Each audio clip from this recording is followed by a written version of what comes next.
ECR Minerals has entered into a non-binding heads of terms with Bold Gold for a proposed joint venture covering the company's Creswick gold project in Victoria, Australia. For more, I'm joined by the chairman, Nick Tulloch. So, Nick, this was a surprise to me as I thought the company was refocusing on its assets in Queensland. And then I suppose because this is a joint venture at Creswick, it releases the company a bit more from this project, and you sort of get the other side to do the heavy lifting in Victoria. Yeah, Sarah, you're absolutely right. You've kind of answered it for me. This is the plan. And we've made no secret of the fact that over the last few months, our focus is very much on Queensland, particularly Blue Mountain, where we have a near-term production opportunity, and also Lolworth, which is just an absolutely vast, unexplored area where we've had very positive results. But that doesn't mean we don't like what we've done in Victoria. And this company's got a long history of examining its Victorian assets. I mean, yeah, I've done it myself. We did a drilling campaign in Creswick just 18 months ago. These are good assets, but we have to be realistic about what we can do and our time and our financial resource. And we're going to focus that on Queensland, but we don't want to let go of what we have. And so the joint venture is the best of all worlds. As you say, I mean, your words, someone else does the heavy lifting. We get a free carry.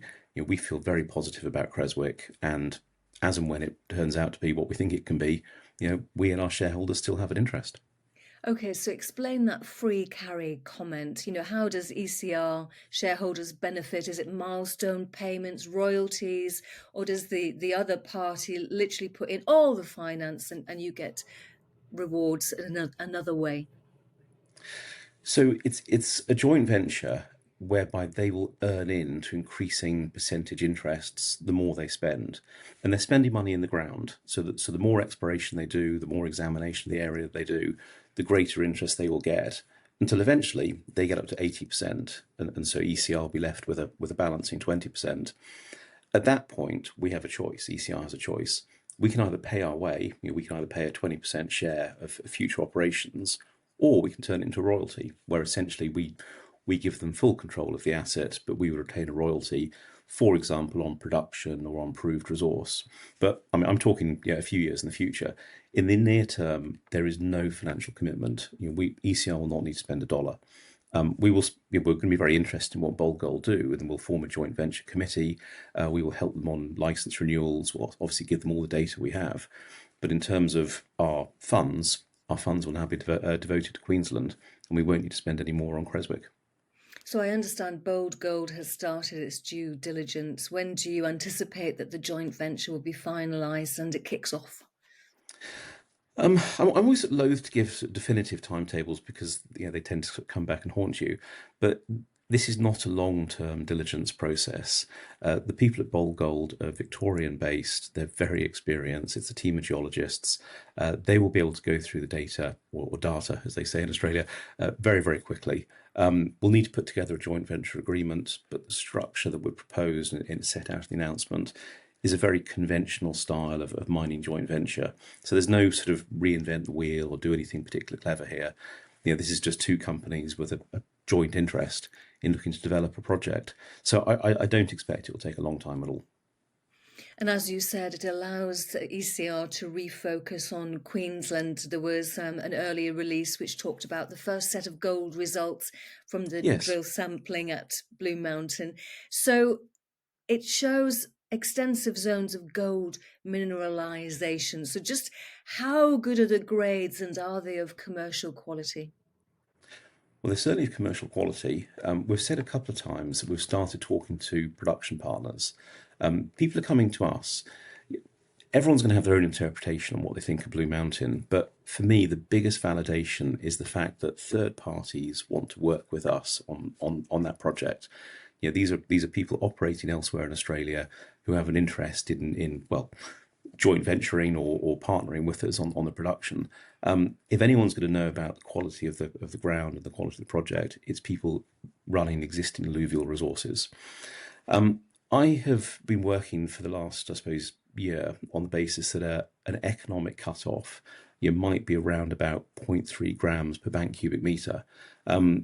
what's been proven to me by some of these partners or prospective partners who have spoken to us is that my numbers are totally out of date, because what I hadn't thought about is that the gold price has moved up so much. And if the ground is good quality, meaning that the gold can be readily separated from the remainder of the excess gravel and earth, then a typical commercial resource is 0.15 grams per bank cubic metre. And you can see that in the announcement. We set out a table where we listed all of the samples above 0.15. So in other words, without really doing anything other than just watch the gold price rise, Blue Mountain has become far more commercial than we would have thought it would have been a year ago. And that's simply down to the gold price and the fact that you probably remember about a year ago we had a Victorian-based firm actually called Gecko, who did some analysis on the ground and determined that, well, almost 92%, 91.7% of the gold in the ground was recoverable. In other words, this is gold that separates very readily from everything else. So, we'll stand by the 0.15. It's come from a very reliable source. They're operating existing projects. I suspect they probably know what they're doing. Okay, so this grams per bank cubic metre, I suppose, is industry speak, so readily understood by the third parties, and you're educating your shareholders. But I'm just wondering, what shape will the work programme at Blue Mountain take, or is it dependent on that percussion drill rig finishing at Lolworth and then coming back to Blue Mountain? No, we've done the drilling. That's all done. So there'll be further results to come. I mean, I'm a naturally impatient person. It always takes far longer than I think it should do to get the results.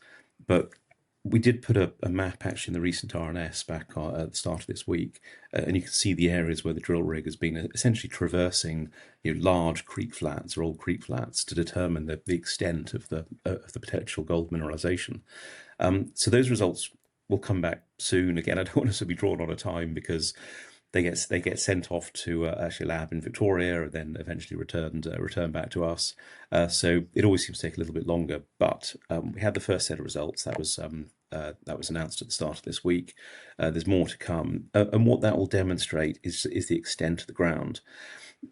The other thing that's probably just worth pointing out is we're not the first people at Blue Mountain. In fact, we're not even the second or the third. This is an area that has been prospected in the past, but going from people with sort of picks and shovels through to slightly more modern equipment.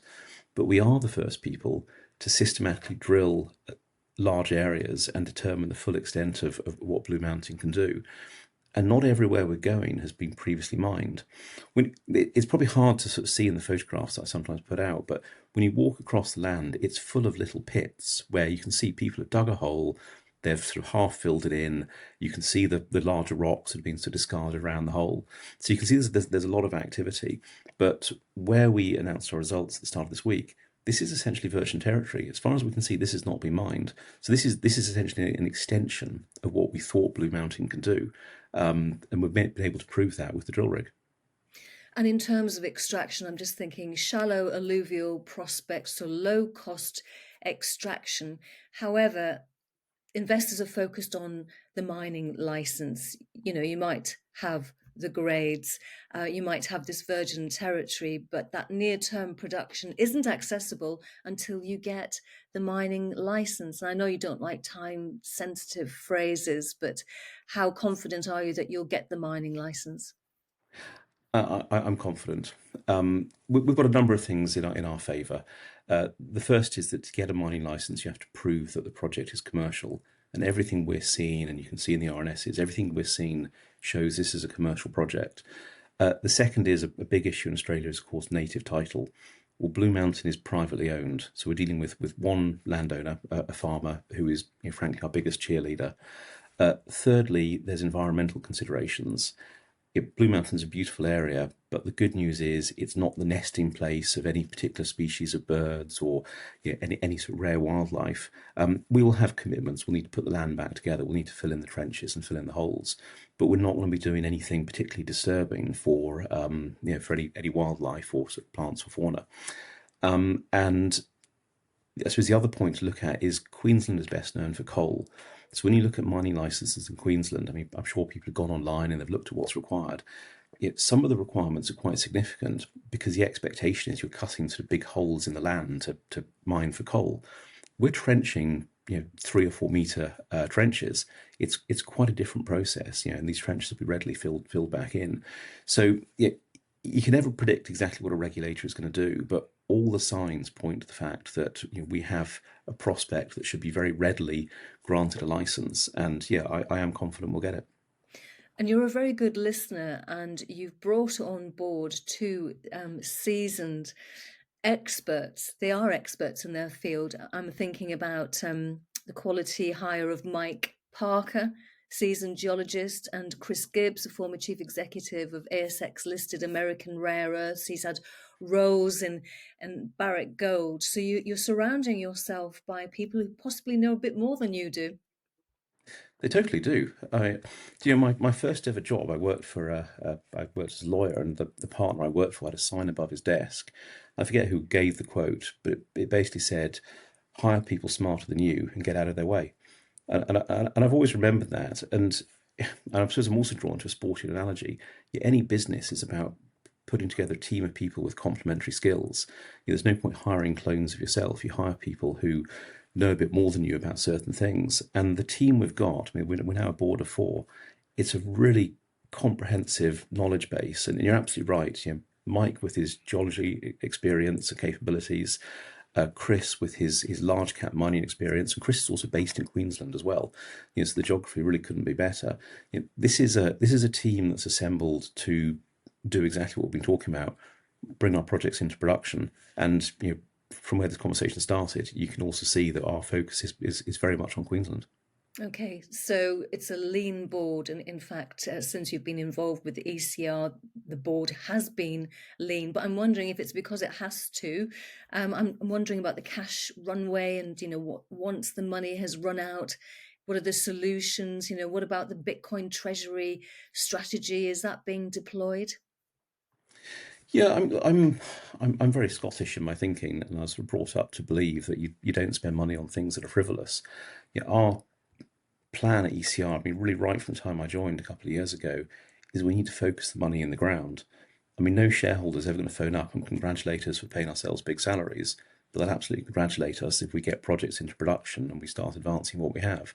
So the focus really right from the last 2 years has been keep the cost base lean. Keep the people to a sensible level, keep their remuneration sensible as well, meaning we take, all of us take part of our remuneration in shares, because we believe in the story, but we also want to make sure that we're putting money in the ground rather than in each other's pockets. I guess going back to where we started, the Crestwick JV is another example of that. We like Creswick, we jealously want to hold on to it, but we don't want to spend any more money on it because we want to spend our money in Queensland. So it's giving ourselves the best opportunity to enhance value for shareholders by keeping hold of the projects that we've worked on in the past and we know are valuable, but making sure that money goes into areas where we think we've got near-term success. And we touched on Blue Mountain. Bitcoin Treasury, shareholders can read about it on the website. It's a plan that we will unfold over, I suppose, the near term, and it's about combining, I suppose, new-fashioned financial thinking, namely cryptocurrency, with old-fashioned value, namely gold. We firmly believe we're going to be a gold producer, and we need to think about what we're going to do when that gold starts coming out of the ground and we start getting money for it. So at the moment, while I'm speaking to you, Trump is in the UK, and we're hearing about the art of the deal, so to speak. And I was also reading that at the same time, there's a sort of convention of critical mineral producers from Australia going over to America. America is seen as, the end of the supply chain. So how are you positioning yourself? Why aren't you going on that sort of business convention going over to the US? How do you view the relationship with the US, or are you just sticking with local government in Australia at the moment? Well, I'm just waiting for my phone to ring and for President Trump to call me up and say, look, we really need ECR's advice. I suppose you know your place. We are a small business and we need to focus on getting where we think we can get to, namely getting Blue Mountain into production, advancing what we have in Lolworth. And as I say this morning, the JV in Victoria helps us advance that as well. Primarily, we're a gold miner and hopefully soon a gold producer. We do have rare earths in Lolworth, and we need to be mindful of that. But ECR has had a history of doing quite a wide range of different things. And you said a minute ago about listening. I mean, shareholders are right. Shareholders have a view as to what they think will make this company succeed. I actually share that view, and that view is let's focus on Blue Mountain. Let's get that into production, and then let's see what happens next. So that's our near-term focus. I'd love to be part of big delegations, but actually I'm probably more interested at the moment in talking to our production partners and mapping out what we're going to do in Blue Mountain. And then when we've been successful, then we'll talk about the next steps. But in the near term, it's about getting that project into production. And as I say, everything so far is going absolutely according to plan. Nick Tulloch, Chairman of ECR Minerals, thank you very much indeed. Thanks, Sarah.